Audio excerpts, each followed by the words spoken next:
So I was born in the refugee camp, 2 decades after the official ending of the war. A lot of refugees were flown out of the country immediately after the fall of Saigon. But Hmong people in Laos, they had to journey by foot to the refugee camps. Maybe that took a few years. And then while in the camps, they had to wait for the paperwork. Welcome to What's My Thesis. I'm Javier Proenza, and today my guest is Sheng Lor. Sheng, we met at Chuck Arnaldi's studio for Anne's show. Anne Shee's show, who's been on the podcast, and that's where we met. I had seen your work at Allied Craft Building, and I was like, oh, you're that person. I was just in your studio, and that's how we met. Where are you from, Sheng? California? I'm a California girl. I was born in Thailand, but I came here when I was 2 years old, and I basically grew up here. And I don't have any relationship with Thailand except that I was born there in a refugee camp. So not Thai at all. So where were you a refugee from? My parents were refugees. Oh, wow. Yay. Yeah. From communism? From the Vietnam War. Communism. Exactly. Oh, so are you Vietnamese? No. Okay.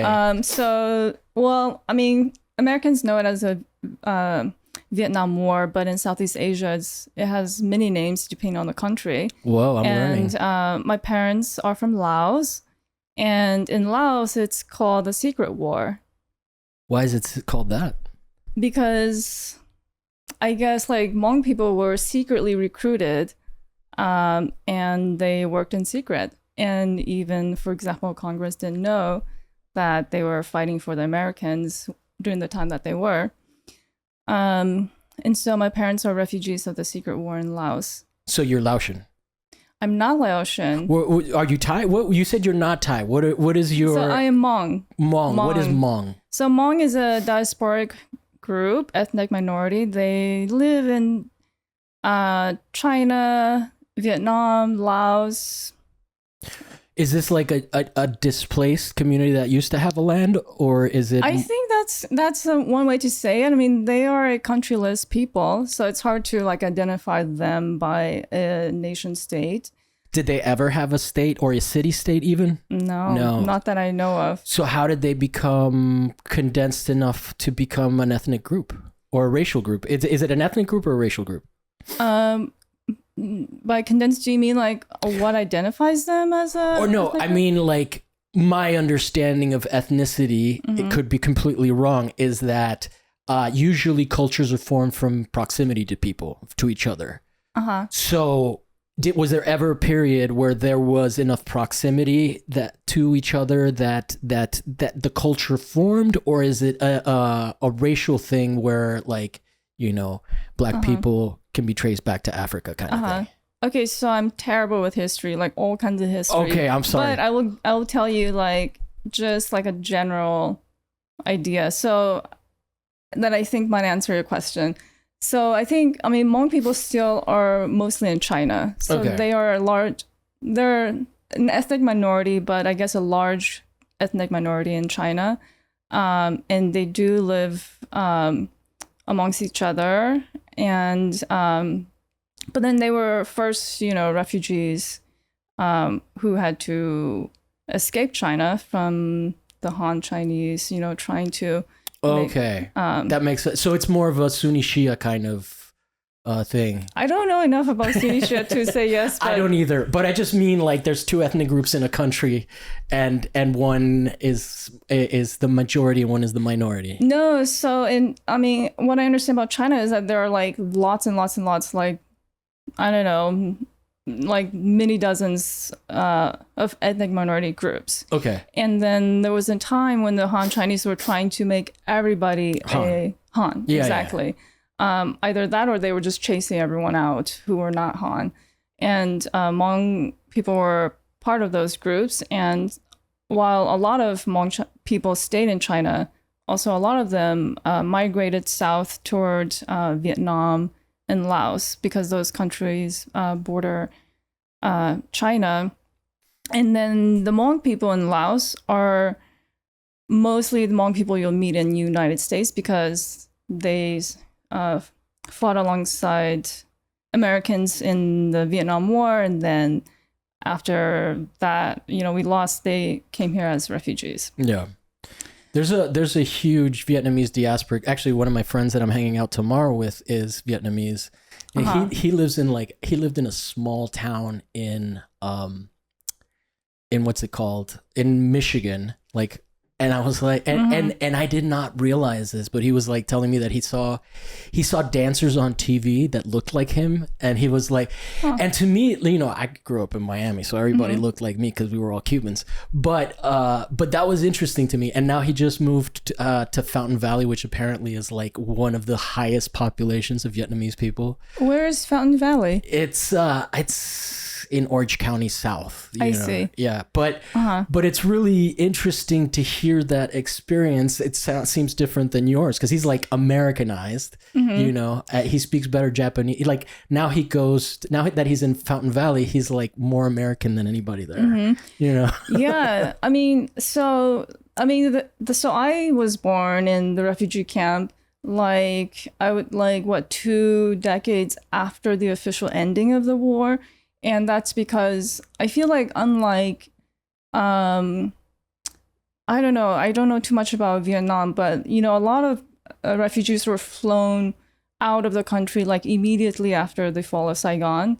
But Hmong people in Laos, they had to journey by foot to the refugee camps. Maybe that took a few years. And then while in the camps, they had to wait for the paperwork. How long were you said 2 decades. How long were your parents in the refugee camp? They were there for about a decade. And were they the ones that fled, or was there someone else that fled before them and then they were born there? Is it No. that dramatic? Okay. No. My parents were already married. They had my eldest sister, 2 older sisters they had, and then they made the trek to the camps by foot, and that took a while.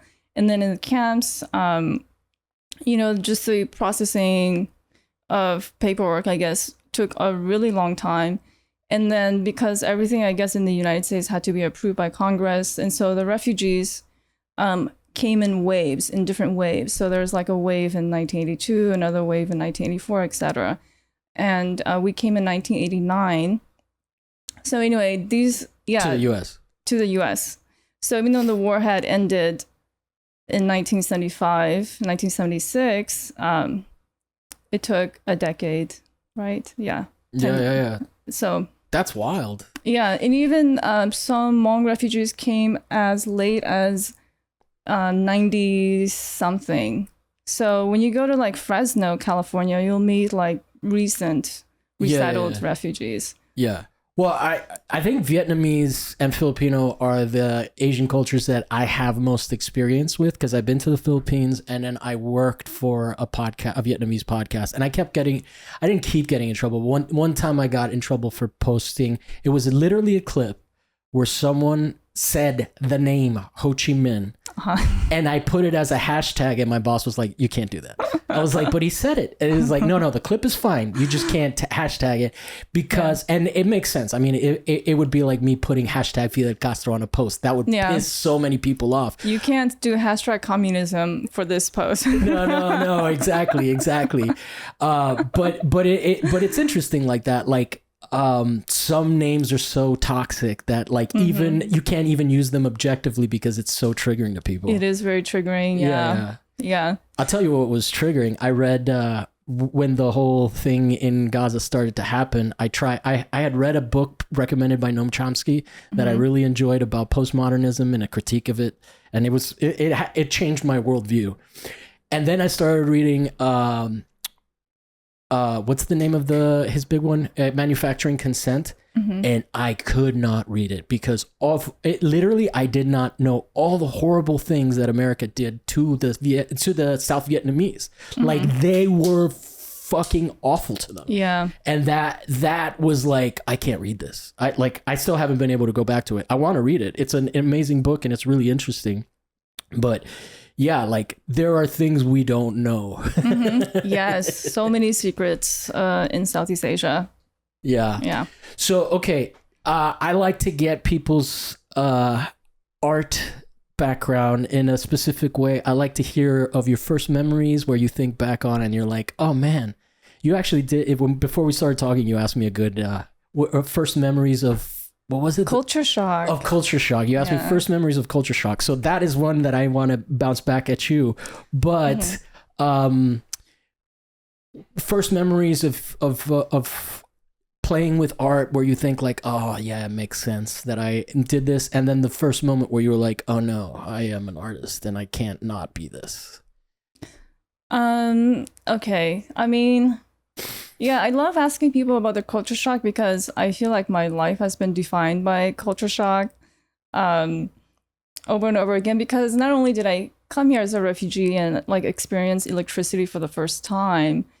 How old were you when you came? Two. Okay. But I have like memories of like experiencing a light bulb for the first time. That would be pretty scary. Impactful. Yeah. Yeah, and then I grew up around like just Hmong people, so other Hmong refugees, and then I didn't really like meet white people until I went to undergrad. You know, Wow. so I grew up in a very refugee heavy enclave In California? in Stockton. So California. Stockton has a big Hmong community. Yeah. Where else in California? Are there other places where you could be like? There's a lot of Hmong people in Fresno and Sacramento, but in Stockton, I grew up around like Vietnamese refugees, Cambodian refugees, and Hmong refugees. Yeah. And like all my girlfriends were like Hmong girls, and so anyway, lots of culture shock. But anyway, this doesn't have to be in the interview. No, I find it. I told you I grew up in the UN, so you're feeding me exactly the kind of candy I like. Yeah, you are very weird way to put it, but but my first encounter with like art making. First, I didn't go to my first museum until like I was in, I think, a senior in high school. I took the Greyhound bus all the way to San Francisco and visited SF MoMA. That was my first museum field trip. You went with a school? I went by myself. Okay, when you said field trip. And I mean, in Stockton, there were no museums also. Yeah. But, so you went to, you said SF MoMA? mm-hmm. Okay. But I remember like when I was like in elementary school, the cell phone came out for the first time, and we really wanted to like play. We always like play pretend, and I made these like cell phones for all my friends out of cardstock, and they look so real. Which ones? The big 80s ones? Yeah, okay, exactly. and it even had like, I even made little like boxes for the dials.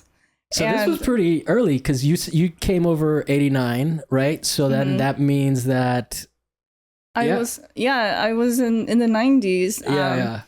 And I just remember like they look so real, and I was like, wow, I'm really good at this. And then but I didn't think I was going to be an artist until, I don't know, maybe like senior year in high school. And what happened was, I don't know, this is maybe too much information, but then there's no such thing on a podcast. I mean, so if you need anything cut out, I don't want you to feel hesitant. After this, we can edit all we want. Okay. I didn't want to be like too heavy at the beginning, like, you know, we just started. No. But it's like that helps retainment. Okay. So my dad died like while in high school. And before that, I always thought I would be like somewhere in the science. I was like really good at math. I was always winning math awards. I kind of resent artists that are good at math. Yeah. I mean, now the only thing I can do is like arithmetic. But back in the day, I used to be really good at math. I thought I would go into the sciences. And then my dad died. And then my mom like kind of like went through this traumatic event. How old were you when he died? I was 15, wow, I think. That's rough. Yeah. And so after that, I just became like, I think my brain just like developed differently after that. And I'm like, I think I have to like make art. And then, you know, as I was applying to colleges, I just chose art as my major. And then I just, did art from there. When did the weaving start? Okay, you know, and when did it stop? Because you don't weave too much anymore. So I actually lied. I went to undergrad for art. And then after undergrad, I tried really hard not to be an artist. I was like, I'm not going to make art. You know, I was like really interested in like making money because I'm like, I don't have parents. I had to support myself. And so I'm like, I just have to make money. So I just try really, really hard not to do art. But I guess like art finds a way of like finding you and dragging you back. It haunts you, kind of. Yeah, it does. But during the time that I was trying not to be an artist, then I started weaving. And I was weaving for work. Wait, so what kind of art were you doing before weaving became?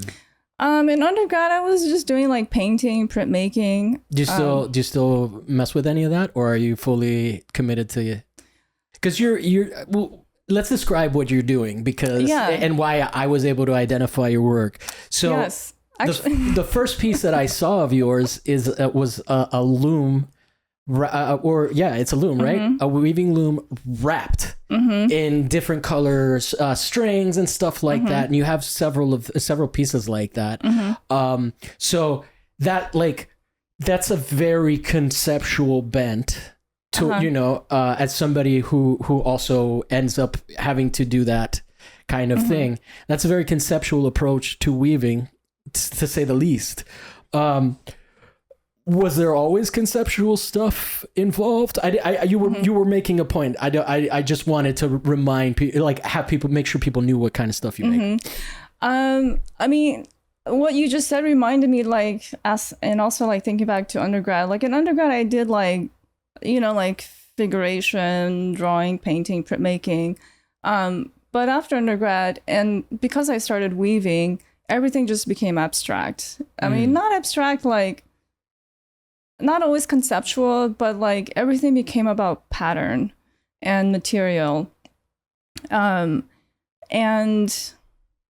yes, so my art right now, what you saw were looms. And it's still an ongoing series where I take looms that people want to throw away or like they're no longer using, that they've discarded. It's been like sitting outside. How do you find those? Craigslist? Yeah. Really? No. Facebook Marketplace. And they're all free, or sometimes you have to pay for shipping and shit? I've got, I think 1 or 2 for free, 2 for free. And some of them are like $50, $100. They just want to make sure you're not like a creep, you know, and they charge $50. But usually they're like unusable, like they're rusted. They have like rat feces all over them. They've been sitting outside. And you're like, what a beautiful thing. Yes, I know. I'm a loom hoarder. And I go and I take them, and what I think I'm doing is I'm putting them to rest by like wrapping them up. And giving it's kind them of their moth-like too. Yeah, it's very cocoon-like. And so that's my sculpture series. I'm trained as a painter also, so I don't do paintings with paint anymore, but I still have like a drawing practice. But anyway, but all of this, I think I'm still a weaver for sure, even though I don't make weaving anymore. But to go back, so after undergrad, I spent my first full-time job was in a weaving studio, and I got hired because I had a very strong textile background. So like my mom did textiles, my grandma did textiles. My first job when I was 15 and a half years old was a seamstress. My first job in undergrad was a seamstress for the theater and dance department. And then when I interviewed for this weaving job, my supervisor was just like, yes, you're just like hired. And I was really good at it. I was like, yeah, it just came so naturally and easily. And then I did that for like almost a decade. And it's like weaving for production. I designed textiles for weaving, everything, weaving as art. And then at the end of, I don't know, I think during the pandemic, then I was, we don't have to go there. But yeah, no one wants to hear about the pandemic. Yeah. That's a memory hole. Nobody. So it sounds like this series is it coming to a close? Is it expanding? Where are you at with it? Because you had a lot of looms that hadn't been wrapped yet. You had at least two, I think. Yes, you saw two, and then a couple of weeks ago, I went to pick up one more. So you got three in the tank. And those are just the looms that you can see because they're large, but there are also like smaller looms that you probably didn't see. Like tapestry looms are like just like a frame, a rectangle frame. So you probably didn't notice those, but I have a lot of looms that are not yet wrapped. And my mission is to wrap as many looms as I can. And I kind of don't know when it's going to stop, but I trust that I'll know when it's concluded, but it's still in progress. Now, you mentioned feeling like you were broke with weaving. I'm trying to understand a little bit, like, when you make the transition to it being creative labor, does creative labor, is it okay for you? Is that a switch in your head that makes you say, okay, it's creative labor, so it doesn't have to make money? Or are you pursuing a more commercial career as well in the marketplace? I think what I mean by creative labor is, let me see. Well, I mean, the other thing that I was thinking a lot about when I stopped weaving and wrapped them up was that the textile, like weaving and textile industry, like no matter what, no matter where, it would always rely on cheap labor. Yeah. Like, you know, if we're not using like weavers in Vietnam to make clothes anymore, maybe they like demand more money, then those factories will just move to a cheaper, poorer country. And I feel like what I've been thinking about is like, you know, when during the pandemic, like gardening became really popular. Everybody like bought hundreds of houseplants. And making sourdough. Yeah.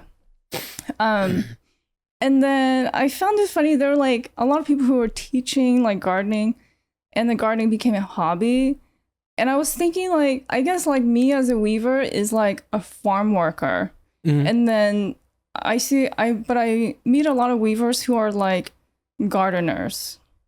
Who just do it for fun. Yeah. But I always felt like my history in textile has been that of a farm worker. Yeah. Of like that labor, because that's what my mom did. My mom, you know, and my older sister, they were like still making textiles in the refugee camps, selling for like quarters. And so then so that's the labor that I want to remove myself from. Like I can't continue this like generational, like, I don't know. It elevates it in some sense, and you're doing it for you, not for money. I do it from desire, I would say. Like right now, after I talk to you, I'm gonna go to my studio and do some wrapping. Okay. I feel like it's and in that way, I feel like I'm always a weaver. Like I have to recognize that this is something I love doing, like weaving and textiles. Like I got it from my mom. I got it from my grandma. You know, it's something that I'm good at and I love doing. But as an artist, I'm very critical of like, I guess, the history of it and how it's understood in context. I don't know. No, that makes sense. I'm following you. What is like? Then now what do I do for money? Oh no, I mean, if you want to answer that, that's fine. What do you do for money? I just wanted. I was thinking more in the direction of our questions, but yeah, are you making a living from selling big wrapped weavings? No. Yeah, we were talking a little bit about you had me. You're the first guest that had me do a pre-interview where I told you about myself, which I'm totally okay with.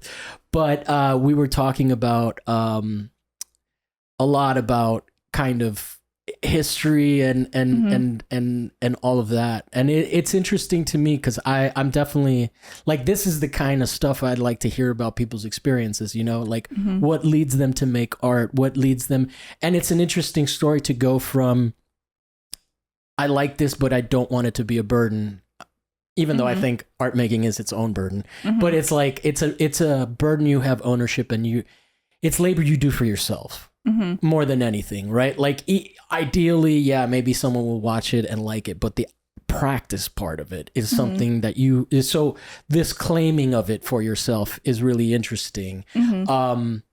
I don't know that I've had somebody on the show that had that transition from like, oh, I love doing this manual labor that is devalued and all of that. And then, but there's also a deconstruction. Like it shows that you spend a lot of time with these tools and these materials, right? And you still do, because I don't think it takes no time at all. Is it one thread of string, or is it what are we doing? Is it like color changing string? Yeah. So the first layer. Yeah, I'll share with you my process. So the first layer I do when I wrap a loom is actually, I just use like really thick white yarn. And I think it's because I'm trained as a painter. So for me, I still need to like put on my ground or like create the canvas. So it's your gesso. Yeah, exactly. So I wrap it in a layer of white first. And then, so now I can see that it has surfaces, right? Instead of just like wooden bars. And then after that, then I apply, I start with like the thicker yarns, and then I get thinner and finer. And then in the final layers, it's mostly like thread. So a thread is like a really thin yarn. A yarn is like thicker, I guess. And I choose the colors intuitively, but I think my entire series will, with the exception of the one black loom, they will all be pink. And also as a weaver, like for this, now that I'm not producing textiles, I'm not weaving in the traditional sense anymore. I'm really interested in like being a labor maximalist, like really showing all the labor.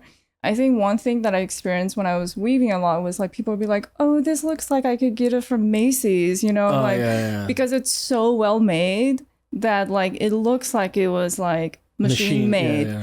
And the curse of talent. I know. And so it's like, oh, like it's so skilled that like the mark of like craftsmanship was that the labor was hidden.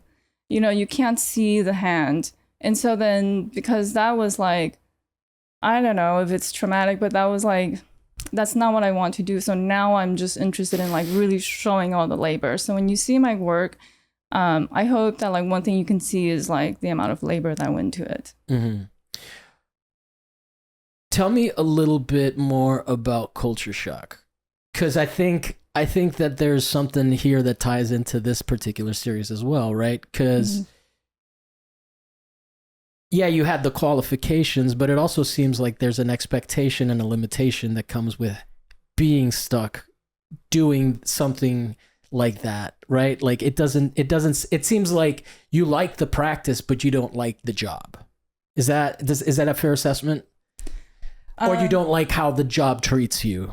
You like, ideally, if it paid well, you maybe would be okay with it and would do it for the rest of your life happily. Like if you were making $1,000 an hour, not that anybody makes that, but yeah, I don't know if it's culture shock, but I feel like I find myself like constantly naive. And for example, like I don't know, like my first job, mentioned this earlier, when I was like 15 and a half, was being a seamstress. And it was like a summer school job. Not summer school, it was a summer break job. So we did it in between, like I did it in between 9th and 10th grade. And it was like we were making costumes for this summer production of Cinderella. And it was me and 4 other seamstresses. Everybody was in high school. Like it was like a job for high school kids. And we're all Asian. Yeah, that sounds not okay. Yeah. And I'm like, oh, like at the time it was so fun to hang out with like my Asian girlfriends, because we're all refugees. Yeah. And so like we just had a lot in common. It was really fun. And then in undergrad, when I worked again as a seamstress for the theater and dance department, I had one coworker, and again she was Asian, but then like our bosses would always be like white or like not Asian. Male or female? Women. Women, okay. Yeah. And then it happened again after school, you know, like in my profession as a weaver, it's like, anyway, so I find myself always like, I don't know if it's a culture shock, but I guess I had to like learn how people see me, you know. It sounds like you're trusting, because you said naive, but that just sounds like the way that you describe the story. It just sounds like, oh, this is normal, and then later on you're like, oh wait, what happened here? Yeah, and then I mean, I know that I'm really good at weaving, like humble. Yeah. I'm kidding. No, but it's the only thing that I'm good at. You know, Okay. it's the only thing that I know how to do really well. But you don't even do it that much anymore. Do you still weave anything? I finished weaving. I wove one thing this year, and then I was teaching a colleague how to weave, or not how to weave. I was helping a colleague with their weaving project. But yeah, ask ChatGPT to like ask me any weaving question. I bet that I can answer it, since I know you won't be able to ask me a weaving question. No, but my last job. That's presumptuous. I was part of a whole contingent of Cuban men that were trapped in buildings and were made to weave. What kind of looms do they use in Cuba to weave? I'm making it up. I just like the idea of it being presumptuous that I wasn't a weaver. Well, where did you go to undergrad? UC Davis. Okay, so you're a UC girl. You're I'm like a full UC on California girl. Mm-hmm.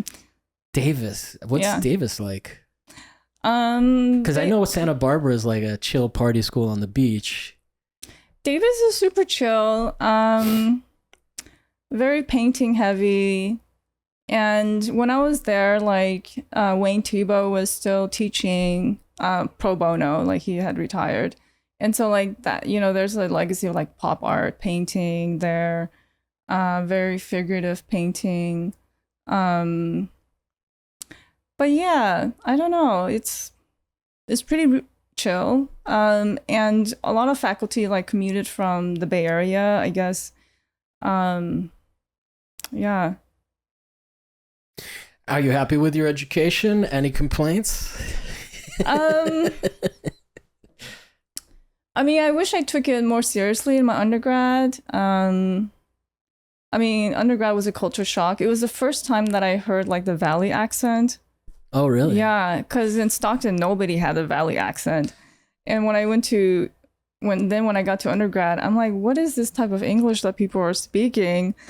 And then like everybody was vegan, you know. Anyway, it was like a culture shock. So actually, it was hard for me to remember what I did in art because there were so many things that were surprising at the time. But then I took a lot of time between undergrad and grad school, and I'm really glad that I did that.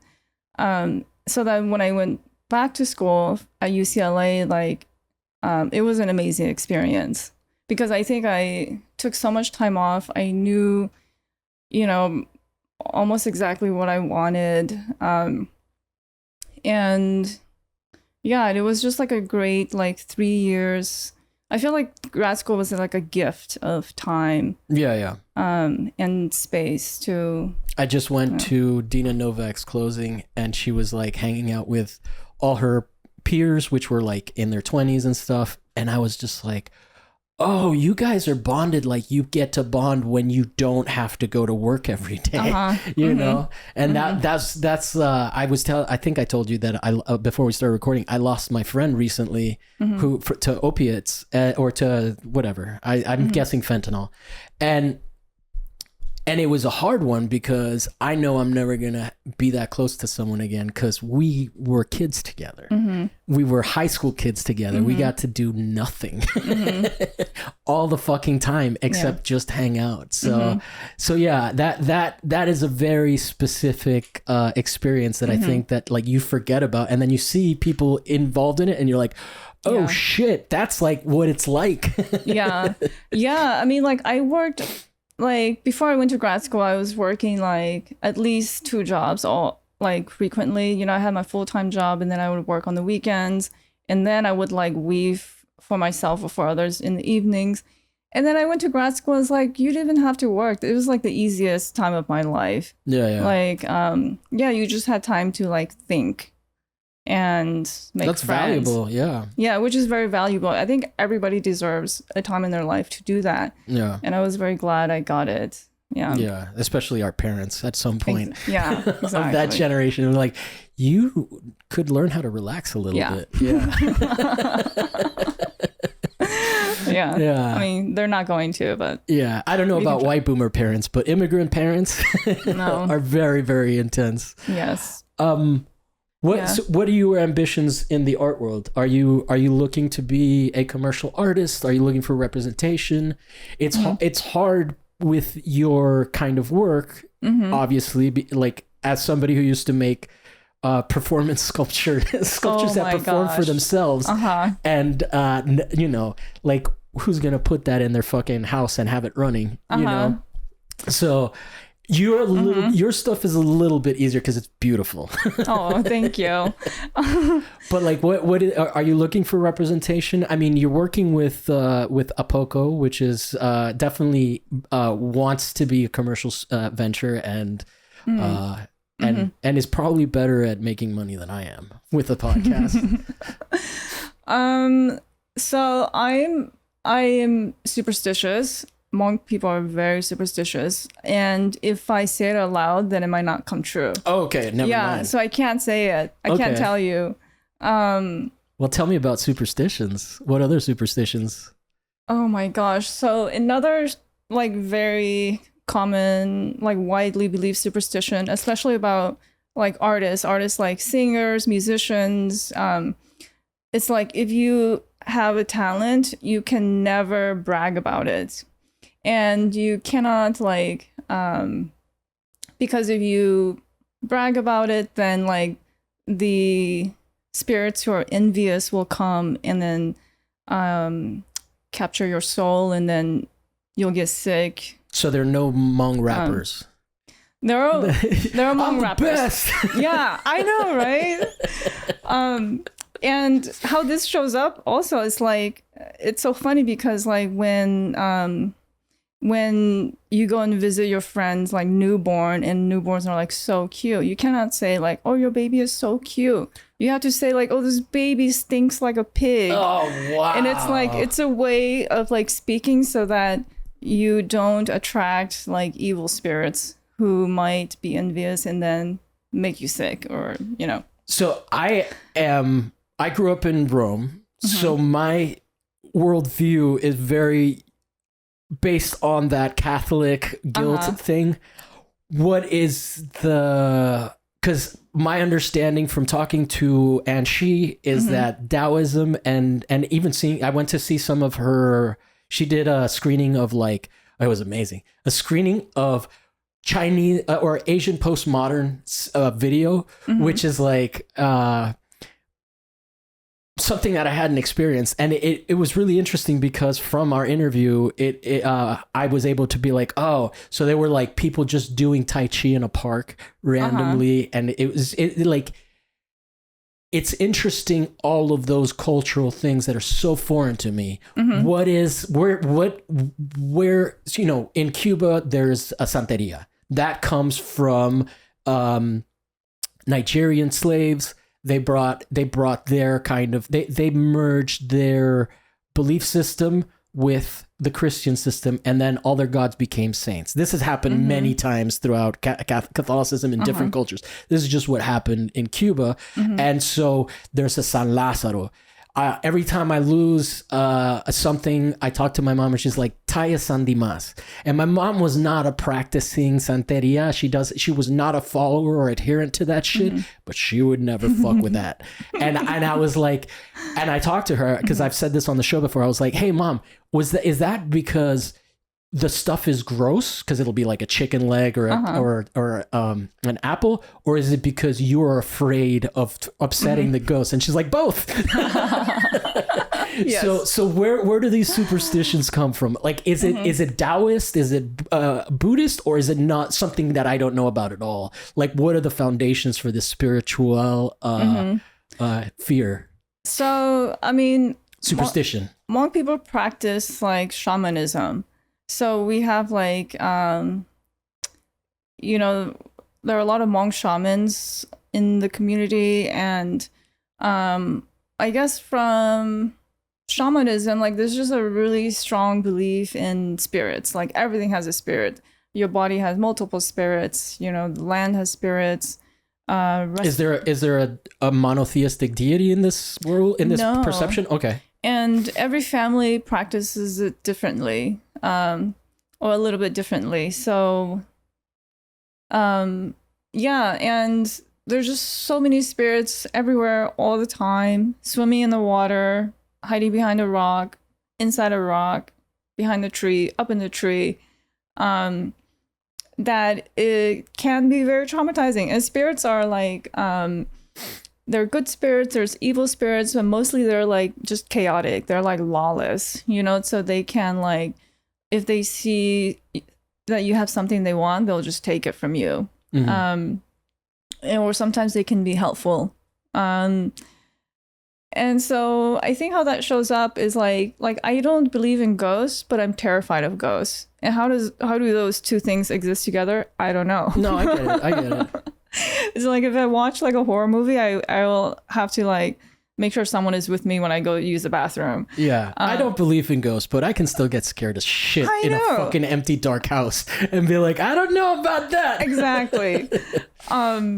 Yeah, and like I'm sure when you die, like your body just decomposes, but then Hmong people believe in like the afterlife. So I don't know. I think it's rooted in like some Buddhism, Shintoism, like all the like Asian religions that are really like centered around spirits. I feel like Hmong people have a little bit of that. So we believe in like reincarnation, and so you know your spirit never really dies. It's like it's always there, and yeah, it can be traumatizing. Yeah. Or like yeah, it can be really like, I guess that's how all you know belief systems work, is like it's behavior controlling, you know. So here I am, I'm like I can't, you know, tell you because it might not come true. And I also feel that way about my projects. Like if I'm working on a project, it's really difficult for me to share it because then I might not finish it. Oh wow. Anyway. Are there any superstitions in particular that you were like, you know what, I'm too American for that shit? I mean, I was just bragging to you about how great I am at weaving, you know? Yeah, and the evil spirit called you out. But I can do that now because I guess I'm not weaving, you know, anymore. And so I'm like, yeah, you might not be as good as you remember. Yeah. Yeah, so come take my weaving skill. Like, I'm not doing it anymore. I still think it's interesting that you don't weave anymore, even though you have an affinity for the material. It sounds like you mostly like the concept of weaving more than the actual weaving. Is that accurate, or am I crossing a line? Yeah, I think I'm like I love weaving, or I'm using weaving as concept, but I'm not actually like performing the act of weaving anymore. Yeah, I don't know how that happened, you know? Maybe it was the spirit. I think it was Maybe it was the bragging. Yeah. Maybe you bragged your way out of doing it anymore. Yeah. I'm like such a Catholic. I'm like, no, don't let go of your grief or of your guilt. No, it's important. It's who you are. Yes, it is. You're right. Like, so my last job in weaving was like the job posting was for a master weaver, and master weaver is like the ultimate like. It's like master mechanics. Yeah.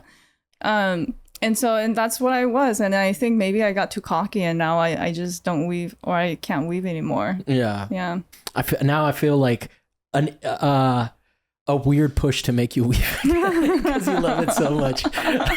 No, it's funny. When I also had a moment after school where I didn't make art for like 4 years. I don't have an MFA. I decided to do the podcast, and that was the other thing that I forgot to tell you when you were giving me my interview before the podcast, is that Yeah, there was a period where after art school, I had it was so analytical and so like critical that I just couldn't even start making something. And I had that receipt printer piece. I had that in my head for 4 years and never built it because I was like, and then it was also the pressures of like, well, what are you going to do with it once you make it? And that kind of thing. But I went through a period where I was like, after that, I started doing stand-up. I did it 4 times, and I did pretty good the first 3 times. The third time, I bombed so hard. Wow. I never did it again. And I was like, that's when I had the realization of like, I started doing the math of how long it would take to be good at comedy. I was like, typically people say like 7 years is like when you first start getting good at comedy. I was like, I just spent 7 years learning art. Like, what the fuck? What am I doing? I just want to be creative. And then that's when I started making art again. And then I made that piece and almost immediately got into a show. So it's funny. It's funny how that stuff works. But I think that art, that burden of being an artist is very real. And I think it's interesting to have that. I won't call it a block. It seems like a decision, but it's an interesting decision to make when you have such a love for something, but you want to deconstruct it to the point where you're no longer doing the thing. That's basically what we're talking about. Like you're doing all these, you're like honoring the materials in a certain way, putting them to rest, right? Like they are inanimate objects that deserve to retire. That does not sound very American. Yeah. I don't know if that's Asian. I don't know where that comes from, but that's not that. Yeah. No, thank you for noticing that. Like that, like in Hmong, I would say in like Hmong tradition, like the funeral is like the most important like ritual. Yeah. Like a wedding is like an actual funeral. Like it's like sad. It's nothing special. But a funeral is like this like really long, like 3-day long kind of celebration with lots of like drumming and chanting and music. And it's like beautiful. And so I think I'm just like, yeah. And also because, with weaving and thinking about my mom, there's also a lot of grief. And so then I feel like with grief, I had to do like, in wrapping the loom, it has to be this really long ritual of putting something to rest. And yeah, I think, that conceptually comes from being Hmong. But it's really hard to see it because there's no like Hmong motifs or anything visually, but the way I think about it comes from my experience being a Hmong refugee. Yeah. I also think it's interesting, as someone who also has, like, I am a Miami Cuban. That is a very specific thing. I'm Cuban, but I've never been to Cuba. I'm Cuban ethnically, culturally, and racially, but you're somewhere in that same space. You are of a culture that's already diasporic and kind of nomadic, or not nomadic, because nomadic implies that you're not fleeing. Yeah, exactly. Like by choice, you just like to travel. Yeah, you're not. What's it called? What's the guy? I forget the main character from They Live. But he's like this. It's Kurt Russell is described as a drifter, but like he's a drifter by choice, right? And then there's like, anyway, yeah. I don't want to go down that trail, but yeah, like I just think that that's interesting. I have never heard of Hmong. I mean, I know that there were. The only thing that you kind of described there was that I knew about was that the Han. Like everybody is now trying to be considered Han. And then that's where that's comes from. But it's like, it's so interesting, even just like as an American, when I was a kid, before, whatever, I guess Nixon normalized relations before I was born, right? That was like in the 70s. But at the time it was still, I tell this story all the time, but my dad like it was a concept that was so crazy for me to grasp, because as a kid I spoke Spanish, English, and Italian. It wasn't until I went to France as an adult that I was like, oh shit, I don't speak this language, you know? So it's interesting, this like, this sort of sense of belonging to, you know, like, and I'm Italian. I have like for example, culturally, I don't want anything to get stolen from me, but I know Italians, theft is not like a cardinal sin, right? Like, like people get their shit ripped off all the time there, and it's like being slick, you know? And that's not necessarily something that I internalize, but when I go over there, I see it and I understand that cultural element of it, and I'm like, okay, I'm just gonna be careful and not leave my shit lying around, you know? But it's those little differences that kind of, when I come over here to America, like I went to I spent a year in Florence as an adult, like when I was in school, and I tell this all the time. I was for the war in Iraq. I went over there. No, I was for the war in Afghanistan. I went over there. I jumped out of the propaganda loop, and then I was against the war in Iraq. And I came back, and everyone wanted the war in Iraq. And that was those little things that like you don't notice, you know. But it also happens within small communities within the country. Because I remember while I was like, yo, America, you know, it hit me hard. I was grieving. I saw the people jumping off the plane. It affected me like crazy. And I was a little bit more on the, yeah, let's go get them motherfuckers. And I remember people being really against that. Like people just not jumping on board, you know? And then years later, I moved to LA and I find out that I look Arab and Persian. And I'm like, and I've said this before, I had to deprogram myself from all the reasons I had a problem with people misidentifying with me. I had to be like, why does it bother me? They're telling me I look like them, you know? And like, and those are cultural shock things that I've experienced. I don't know. It's crazy because your culture shock comes from not traveling, but from being within a community and then stepping outside into the rest of the broader America. Yeah. That's part of growing up. And also you just get worn down. Yeah. You just accept it. Yeah. And like you have a choice. You can either be upset or you can be like, oh, like for me, what it has done has given me endless amounts of empathy for the realities of Islamophobia. You know, like it's kind of still one of the only things that's okay. You know, and when people welcome me as one of them, it gives me their humanity. You know, I'm like, oh, like you're there's warmth there. You know, it's hard to be like, hey, Habibi, and then no, fuck you, man. You know, and it still happens to me. I met one of the people that I met at Otis that was in that crew of like, oh, you guys haven't had to work for a while. Is Argentinian Iranian, and she was like, oh yeah, I thought you were a Habibi. But it's like, but you know, as someone who likes cultures, as someone who grew up like, you know, really, when I was a kid, my best friend was Kenyan. My other friend was Indian from a culture that was matriarchal, and he wasn't going to, like, his name was not going to be carried on. It was like, out of all the places I could have been from. and so like my cultural experience was like really diverse. In fact, the culture shock I got was like not being Cuban, or was not being like, hey bro, you know? Yeah. And so it all of these like little cultural things. I mean, thank you for sharing all this stuff. I really appreciate, especially the Superstition Fund. Yeah.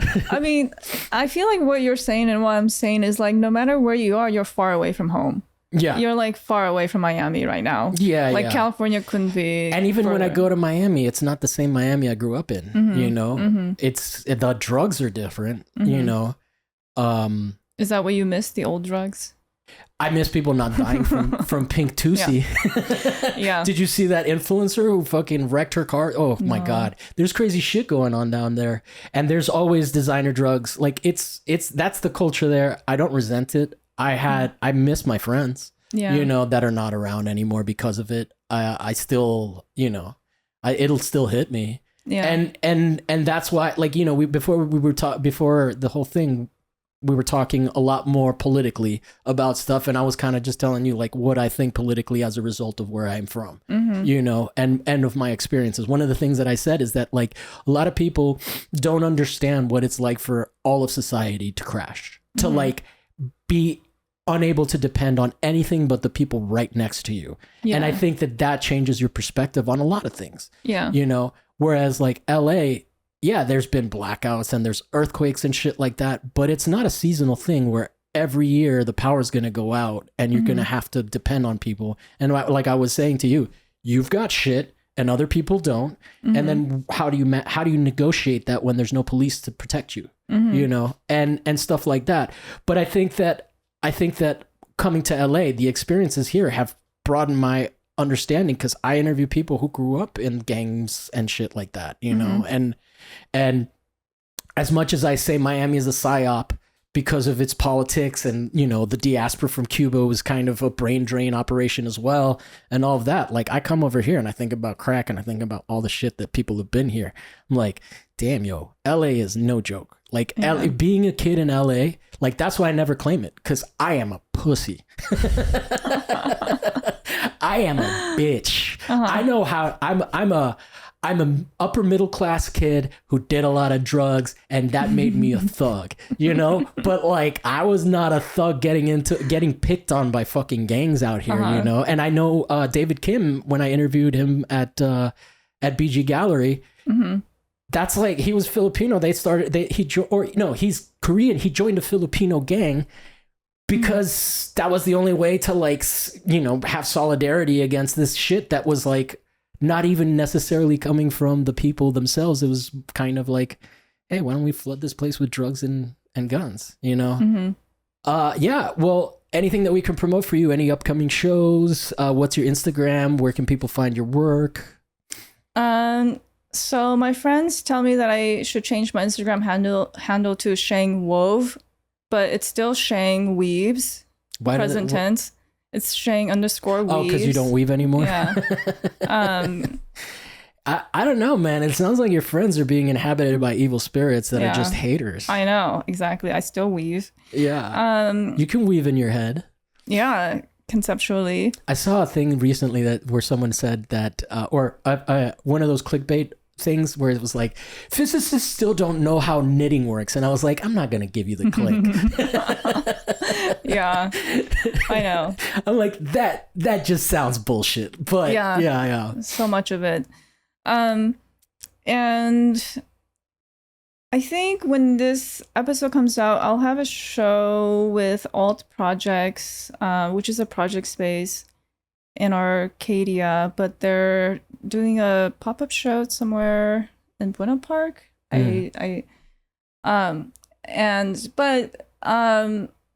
Like October, November is like the Hmong New Year, so I'm gonna take a break. Oh, okay. And rest.